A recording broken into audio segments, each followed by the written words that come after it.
Anyone who has 5 kids has a different average day than most, but I get up and like feed the kids breakfast. Go brush your teeth. Go. Fight with them over what pants they wear. Perfect, put them on your body. Good job, I'm proud of you. That coat is not warm enough. And send them off to school and... Bye. Mwah. All right, have a good day, guys.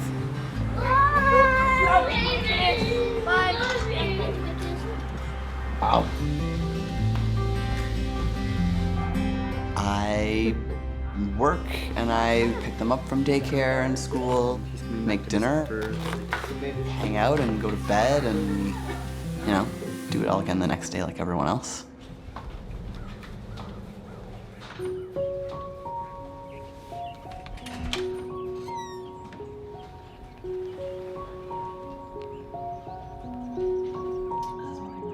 My name's Katherine, and I'm married to Nick.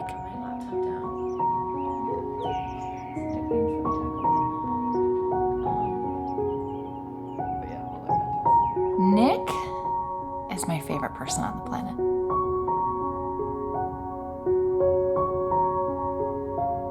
Nick is charming and charismatic and funny, and God, I love him so much. It's ridiculous how much I love him.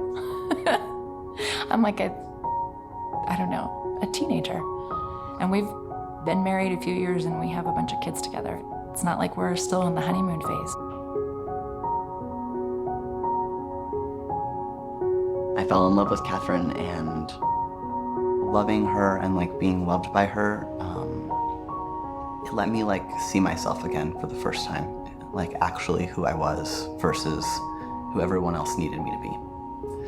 And that's when I realized that I was transgender.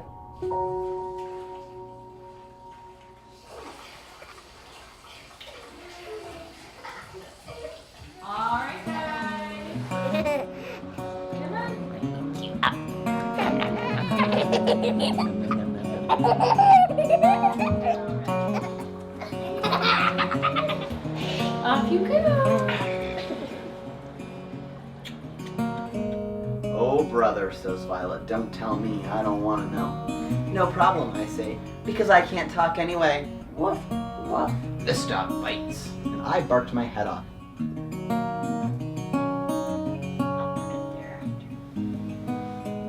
150 years old has already been born. It's not a minute, but I used to look forward to.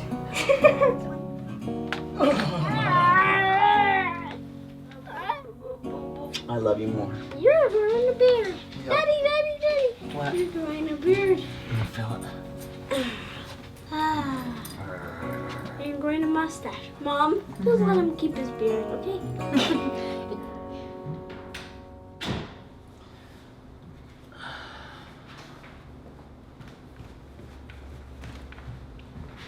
I first had an understanding that I wasn't the same on the inside as I was on the outside, I think, when I was a little kid. And that I remember just wanting to wear Ninja Turtle underwear and like run around in swim shorts, and I didn't understand why I had to wear a girl's bathing suit, and I didn't understand why I had to wear dresses, and it was just always a very like confusing thing for me. And then I realized probably when I was like 7, I think, that like, oh, this wasn't gonna happen for me, that this is just my lot in life, and that I'm stuck in this body, and like no one seems to notice that this isn't fitting except for me. And so I just tried really hard to be a girl.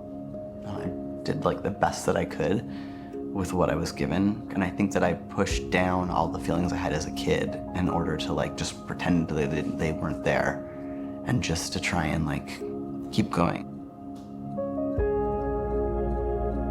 And And so I had lots of kids, and I loved being a mom.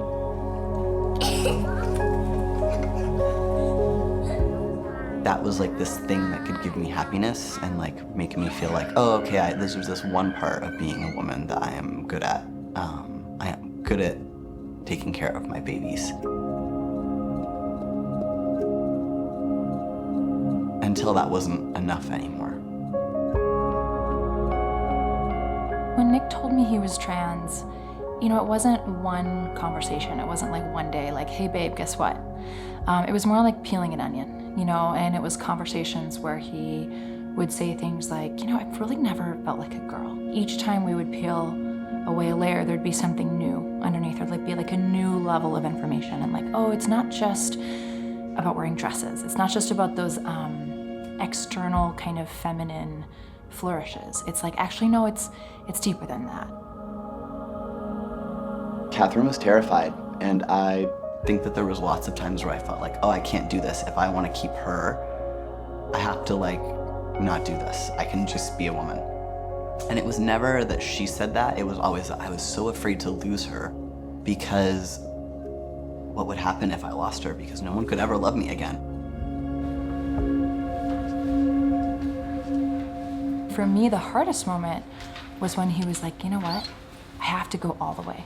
I'm not comfortable in this place of ambiguity. I feel like a man. I am a man. I need to live like a man. And I want the world to see me as a man and treat me as a man and refer to me as a man. And that was the point where I was like, whoa, like, we're gonna go all the way.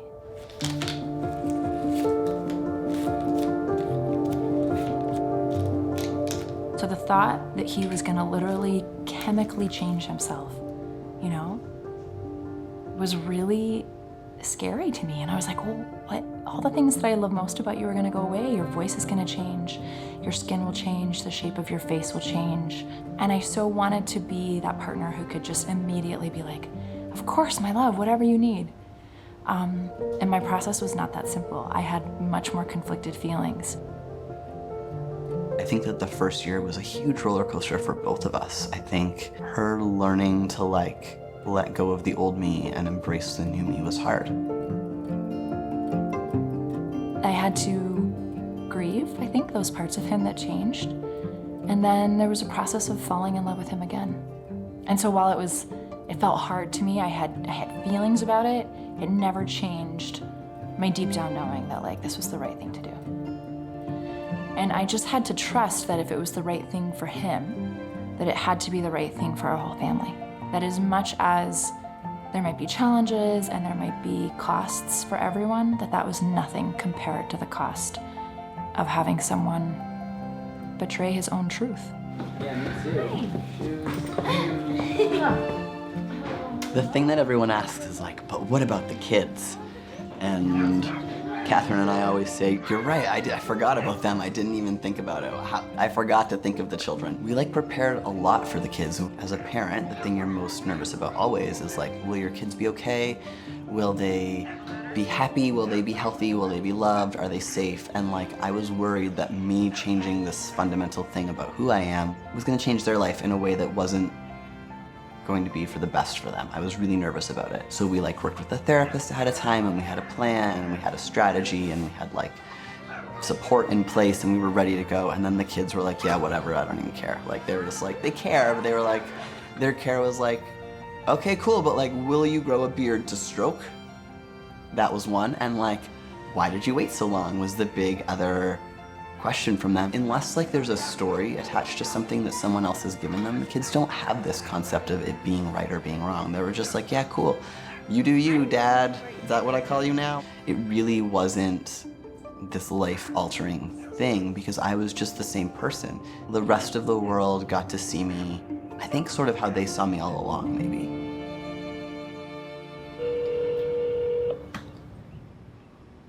Admitting, can you hold, please? Yes. Okay, and first name? Is Nick? Okay, so you'll need to be at admitting for 5 a.m. Okay. And then surgery time is at 8:35. Okay. Okay, and then make sure you bring your healthcare card and photo ID with you. Perfect. Anything else? You're welcome. Okay, thank you. Bye. I feel really panicky about it for some reason in this like sweaty sort of, I have to get up so early in the morning sort of way. I think it won't feel real until like I am in the hospital gown. I feel like anything before that is like, well, no, they're probably gonna cancel it. I should just keep my hopes low because like nothing ever goes the way it's supposed to. Not all trans masculine people have top surgery. Not all of them feel like it's important. For me, it feels like the most important gender affirming surgery that could possibly happen. It will mean a double mastectomy. To get to the spot where I could have top surgery, first I had to see a therapist, and then I had to go on hormone replacement therapy, and then I had to see another psychiatrist. I had to have a sign-off. I had to go to a consult and see a surgeon and wait for OR time, and the whole process so far has taken about 3 years. No one would do this if they didn't have to. In so many ways, I feel like this surgery will give me my life back. My name is Dr. Ted Jablonski. I'm a family physician. I've been doing work with gender-based medicine for over 10 years now. There's very few treatments that we have in medicine where we can get an 80 or 90% effectiveness rate. This is one place where if I make a successful transition, I can almost guarantee that patient will be 80 or 90% better when it comes to their mental health. That's unbelievable. I can't say that in very many places. I always tell patients, transgender folks, this isn't magic what we're doing, but sometimes we see magic.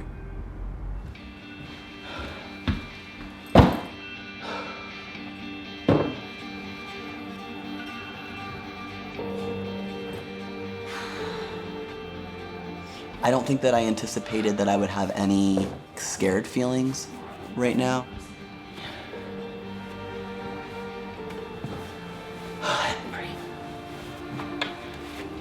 Yes, I'm scared that it's gonna hurt, and I'm scared that I'll wake up and I'll feel panicked and alone and like afraid.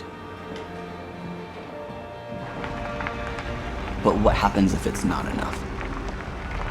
And what happens if I've gone through all of this and I still feel just as like disconnected to my body and just as like heartbroken? I'm nervous about like the fallout from that.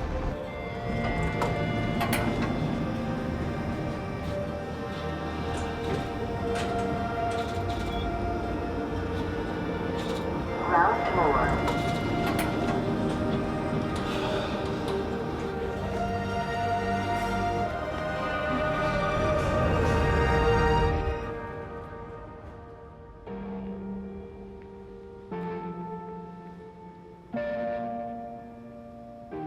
So right now we are almost exactly 4 weeks post-surgery, and it's been a really rough 4 weeks.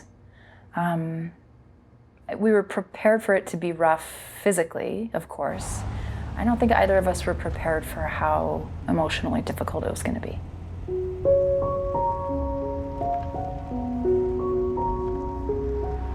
Nick puts on a really brave face to the world. People come over and he's charming and funny and he makes jokes. Hey! Oh, I miss you, friend.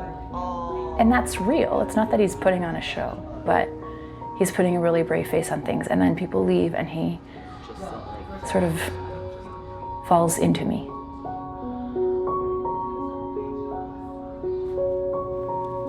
I look at my chest post-op and I have a hard time with it.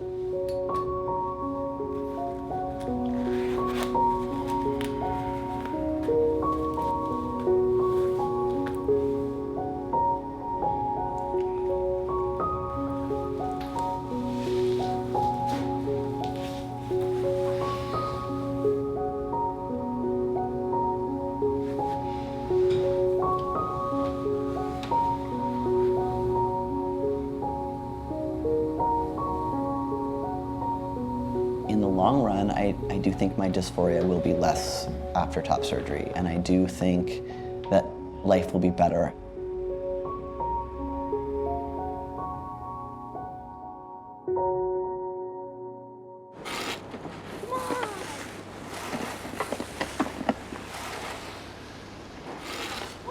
I'm feeling hopeful again, I think. It's been a hard couple of weeks. I think this past week has been like the first week where I felt like we're gonna all make it out and everything's gonna be okay and like we'll have a good life. It just was messy getting there. But I think, I don't know, maybe everyone's life is messy getting there.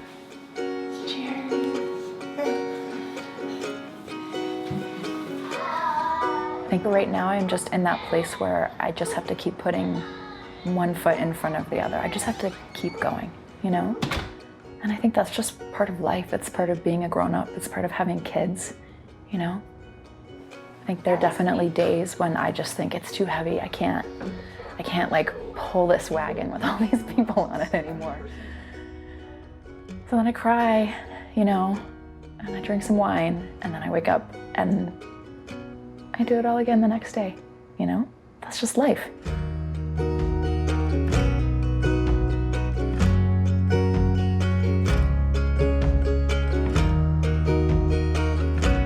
And I'm lucky. I'm so lucky that I get to do it. I try to remember that on the hard days. We're just incredibly lucky. I think what makes it worth it is that we have this family. And I would do anything for them.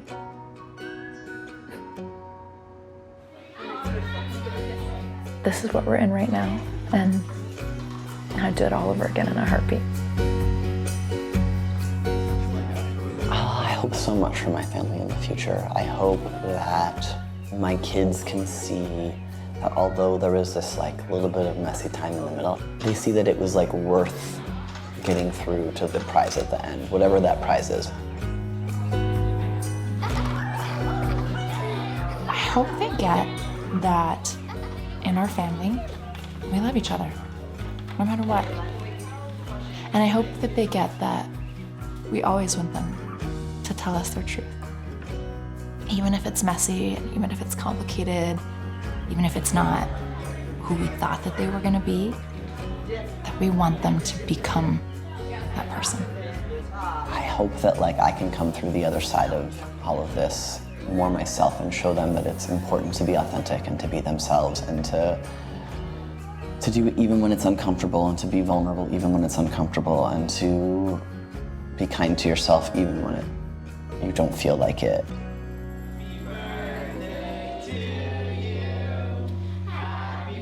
And I hope that they see our family thriving and that it makes them braver people in the world as well.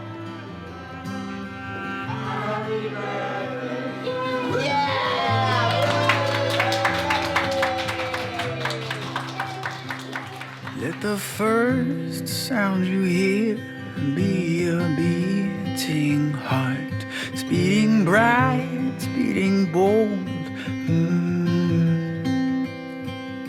When your eyes come to me, I'm humbled constantly, a supernova in sight.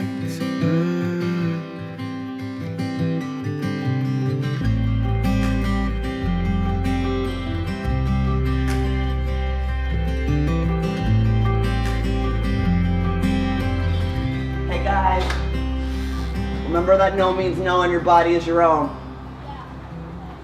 Love you. Love you. Every day.